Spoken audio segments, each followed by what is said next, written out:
हार्दिक पटेल आंदोलन से निकलने वाले नौजवान नेता हैं। इन्हें बहुत ही संघर्ष और कठिन रास्ते से अपनी बात को कहने का मौका मिला है। 9 महीने नौजवान नेता जेल में रखा गया, 6 महीने गुजरात में नहीं घुसने दिया। मैं ऐसे नौजवान से कहूँगा, इनका स्वागत भी करता हूँ, बधाई भी देता हूँ इनके संघर्ष को। और ज़्यादा समय न लेता हुआ मैं यही कहूँगा कि हार्दिक हमें और आपको सबको सुनाए गुजरात की कहानी।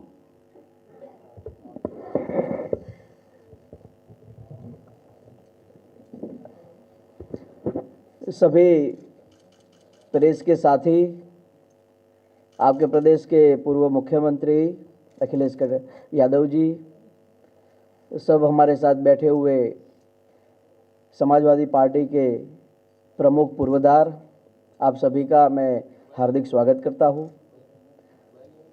पिछले 4 दिन से हम उत्तर प्रदेश में अलग अलग जिलों में जाकर किसान एवं नौजवानों के नुक्कड़ सभाएं एवं आम सभाओं को हम संबोधित करके आज लखनऊ आए हैं। और हमारे पहली मुलाकात नहीं, इससे पहले भी हम और अखिलेश जी मध्य प्रदेश में, पश्चिम बंगाल में कई बार मिले हैं।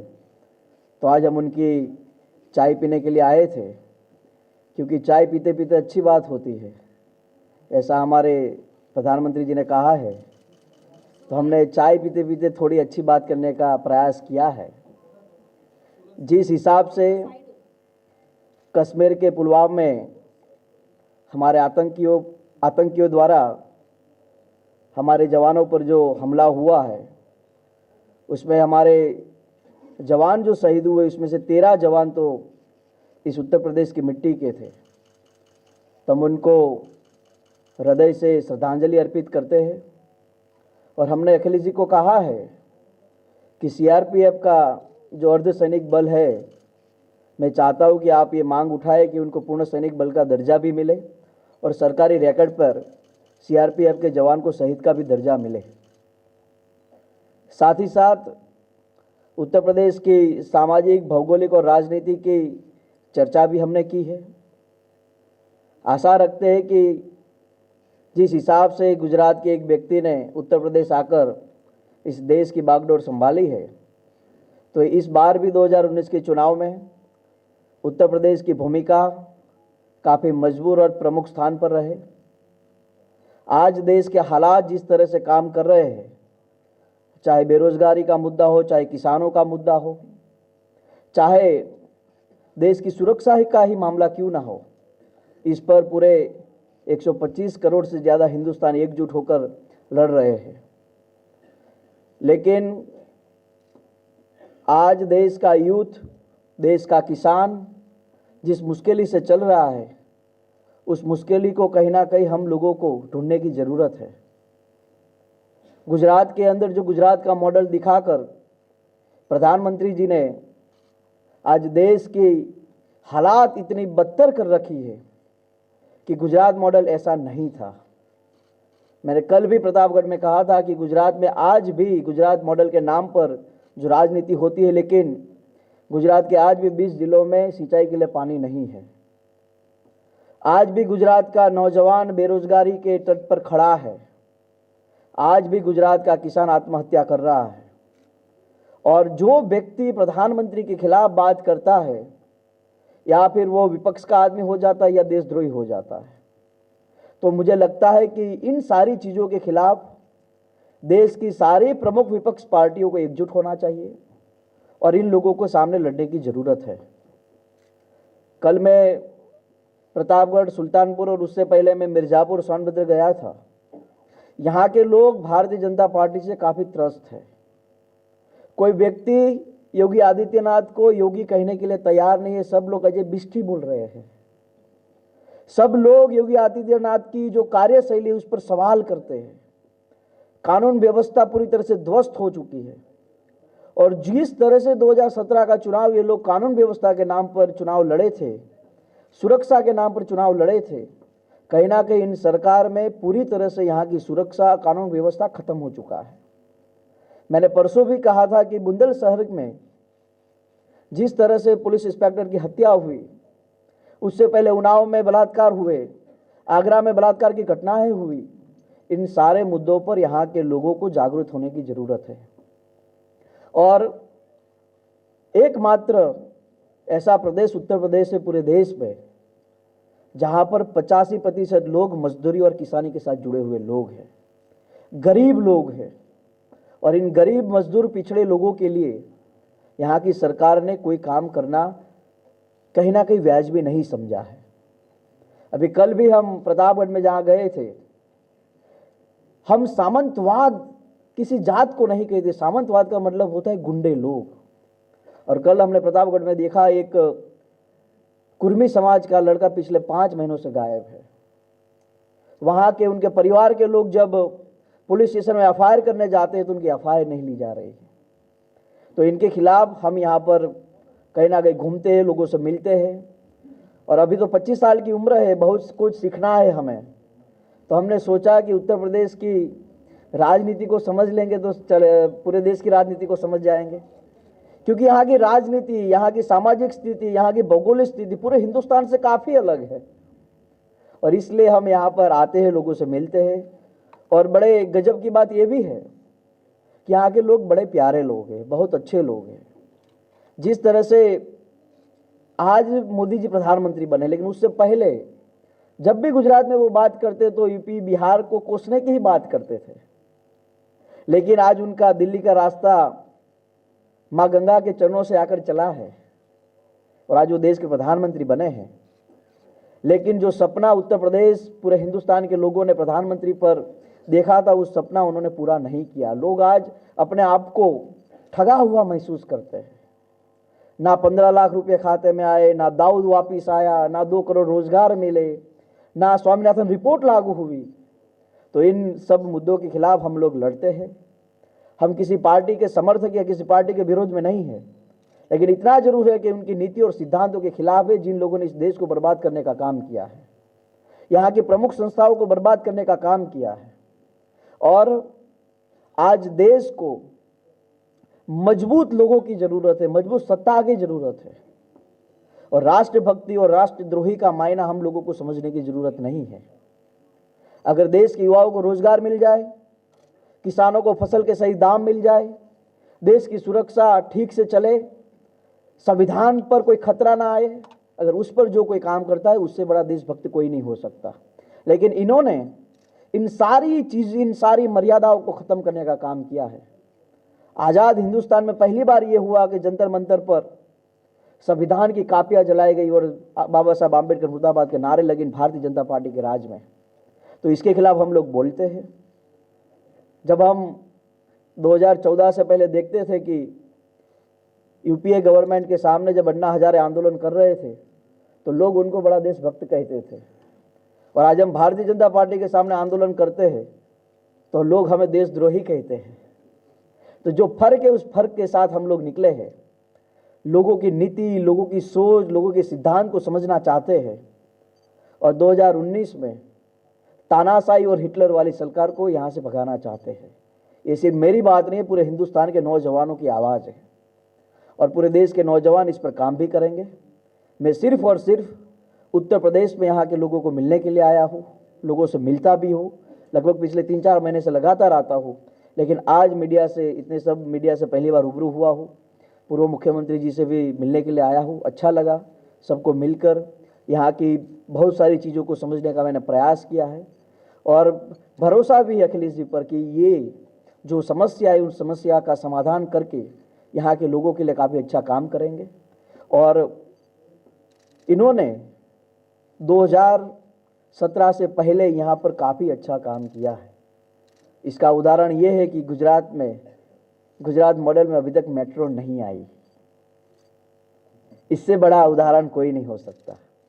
और मेट्रो इसलिए नहीं आई क्योंकि ये लोग विकास के नाम पर सिर्फ राजनीति करना चाहते हैं, एक के बाद एक झूठ फेंकना चाहते हैं। और हमारे वहाँ एक कहावत है कि हमारे नरेंद्र भाई झूठ बोलते हैं, जोर से बोलते हैं, बार बार बोलते हैं, ताकि हमें और आपको लगे ये बिल्कुल सत्य बोलते हैं। तो इसके खिलाफ हमारी आवाज़ है। अच्छा लगा पूरे समाजवादी पार्टी के सब पदाधिकारियों को मिलकर, काफ़ी अच्छा लगा है। और जो समाजवाद की जो राजनीति है, जो लोहिया और जेपी की जो राजनीति थी, उस राजनीति पर कहीं ना कहीं सब लोग काम करते हैं, कर रहे हैं और करना चाहते भी हैं। तो अच्छा होगा। आप सभी का हम धन्यवाद अदा करते हैं कि आप लोगों से भी हमें मिलने का मौका मिला।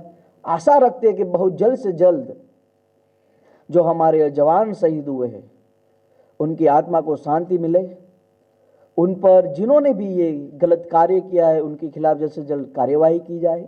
लेकिन एक बात मैं जरूर बोलूँगा कि अगर कोई प्रधानमंत्री, कोई मुख्यमंत्री जिस रास्ते से गुजरता है उस रास्ते को 50 बार चेक किया जाता है।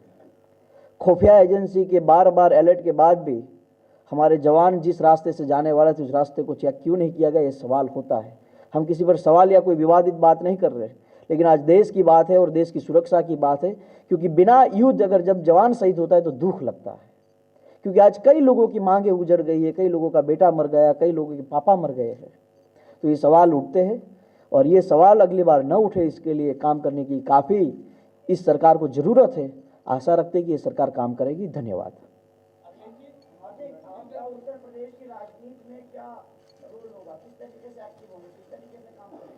25 साल की उम्र है सर। आशा रखता हूँ कि ज़्यादा से ज़्यादा स्टेटों में घूमूं ताकि इस समस्या का समाधान निकाल पाऊँ। क्योंकि आज की राजनीति सिर्फ और सिर्फ विरोध की राजनीति चलती आ रही है। नहीं, पता नहीं, अब 2-4 दिन पहले जब हम राजस्थान गए तब भी ये बात चल गई कि आप यहाँ से चुनाव लड़े। ऐसा नहीं है, लोगों से मिलना, पारिवारिक रिश्ते बनाना, ये भी कुछ 25 साल के लड़के की हैसियत होनी चाहिए कि किसी पूर्व मुख्यमंत्री से, समाजवादी पार्टी के नेता से अगर रिश्ते बने, दोस्ती बने तो हमारे लिए अच्छा होगा, क्योंकि बहुत लंबी राजनीति हमारी भी है।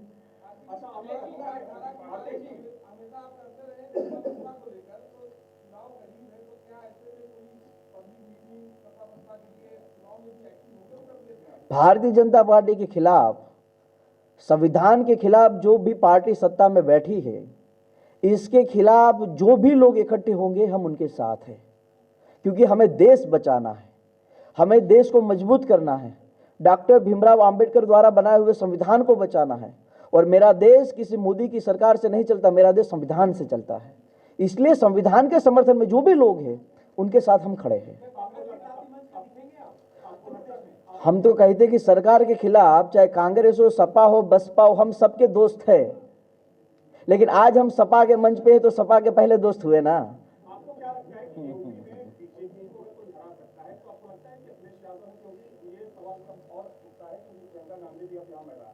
देखो, हर किसी पार्टी को अपना अपना पदाधिकारी और अपना व्यक्ति को लॉन्च करने की हर किसी को संवैधानिक देश में इजाजत है।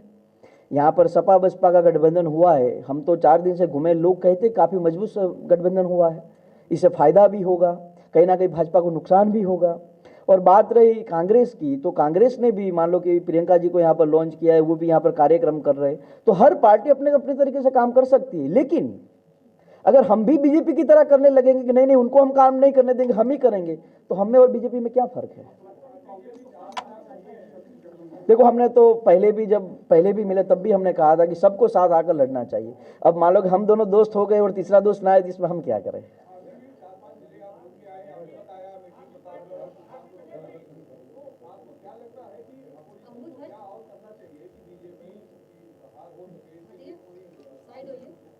देखो, बीजेपी अकेले नहीं है। हम बार बार कहते बीजेपी के साथ बहुत लोग जुड़े हुए हैं और यहाँ पर उनकी सरकार है, सेंट्रल में इनकी सरकार है। तो ब्यूरोक्रेट से लेकर सारी चीजें उनके, पैसा तो बहुत है, पैसा तो खत्म हो ही नहीं सकता, दूसरी रिजर्व बैंक उनके पास है। तो कहने की बात है कि उनके खिलाफ लड़ने के लिए पूरी तरीके से हर मोर्चे से काम करना पड़े, चाहे बूथ का काम हो, चाहे टीम लगाने की बात हो। और मुझे लगता है कि उत्तर प्रदेश के अंदर तो काफी मजबूत टीम है, बस सपा बसपा के पास।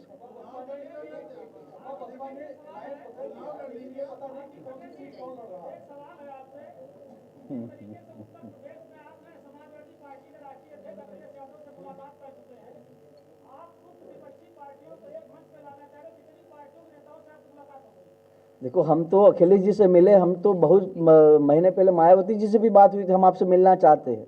हम तो राहुल जी से भी मिले हुए हैं। तो लोगों से मिलना, लोगों से बात करना कोई बुरी बात तो है नहीं। क्या हम थोड़ी राय देंगे? 25 साल के लड़के हैं। अभी तो हमारे वहां कहावत है, थोड़े दिन पहले बोलो दूध वाला दांत टूटा हुआ है।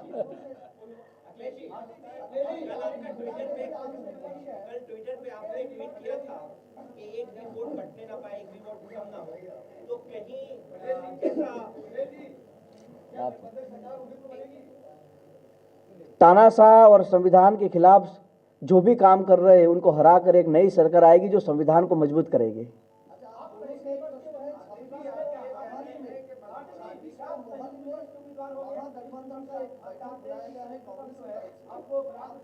नहीं नहीं, हम गुजरात की बात करेंगे, गुजरात में जवाब दे देंगे गुजरात के चुनाव में। अभी तय नहीं है, लेकिन बिल्कुल चुनाव लड़ेंगे और लोगों के लिए काम करेंगे।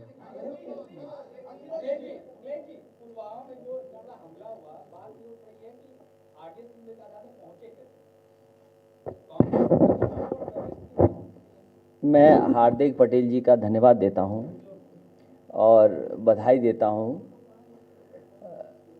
आपकी बात सुनकर के न केवल किसान, गरीब, मजदूर, बड़ी संख्या में नौजवान भी निकलेगा और ऐसी ताकत जो संविधान को ख़त्म कर रही है, ऐसी ताकतें जो संस्थाओं को ख़त्म कर रही हैं, नौजवान आगे निकलेगा। इस चुनाव में ऐसी ताकतों को सबक सिखाने का काम किया जाएगा। जो सवाल अभी पूछा गया है, हमारे साथी ने पूछा है, हैरान हम भी हैं। कुछ वर्षों पहले एक टीवी में मैं कार्यक्रम देख रहा था, किसी की शादी हो रही थी, कई चैनल के लोग घोड़े तक के बारे में बता रहे थे, तांगे के बारे में बता रहे थे। मैं जानना चाहता हूं कि आज उन लोगों को क्या हो गया है। जो सवाल हमसे आप पूछ रहे हैं, वो सवाल सरकार से पूछना चाहिए कि आखिरकार जो हार्दिक पटेल जी ने सवाल उठाया है कि सड़क पर कितनी जांच होती है, और जब इतने अपने जवान जा रहे हों तो वो गाड़ी आकर के क्यों टकरा गई उससे। ये तो सरकार जवाब देगी। सरकार को जवाब देना चाहिए, क्योंकि वही लोग हैं जो देश में बहुत से सर्टिफिकेट बांटते हैं। सर्टिफिकेट बांटने वाली सरकार को जवाब देना चाहिए। ये आप तय करेंगे।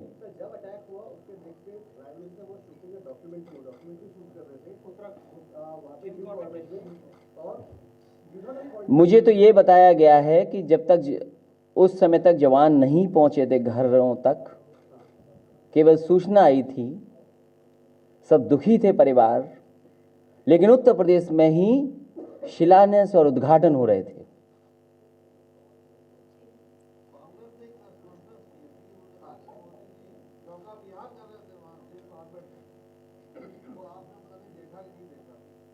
मैं इधर कम देख रहा हूं टीवी। मुझसे अगर कोई पूछे कि चैनल को, मैं बहुत कम देख रहा हूं इधर टीवी। ये सच बता रहा हूं मैं, क्योंकि सोचना ही बंद हो जाएगा। अगर टीवी देखने लगे तो हम क्या सोच रहे हैं वही सोचना बंद हो जाएगा।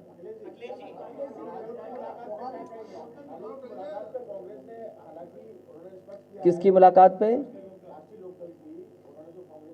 वो अब थोड़े लेट चल रहे हो आप। उन्होंने प्रेस नोट दे दी है।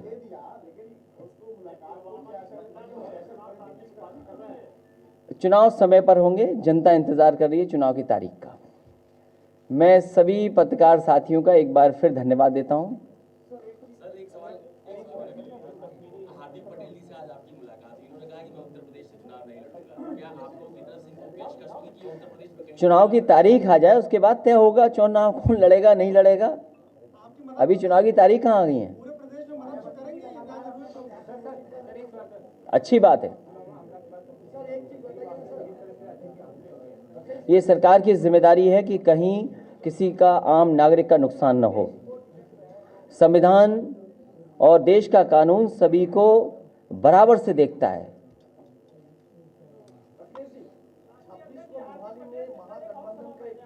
कहाँ पर?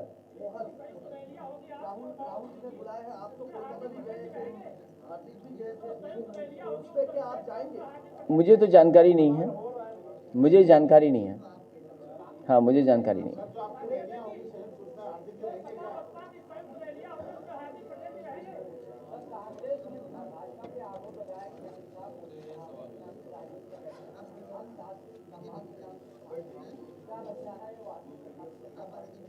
नहीं, आवाज नहीं आ रही, थोड़ा तेज बोलो।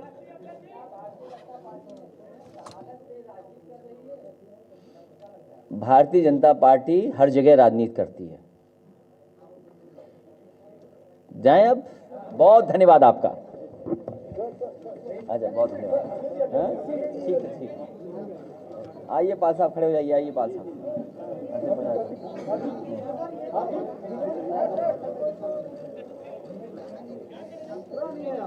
मैं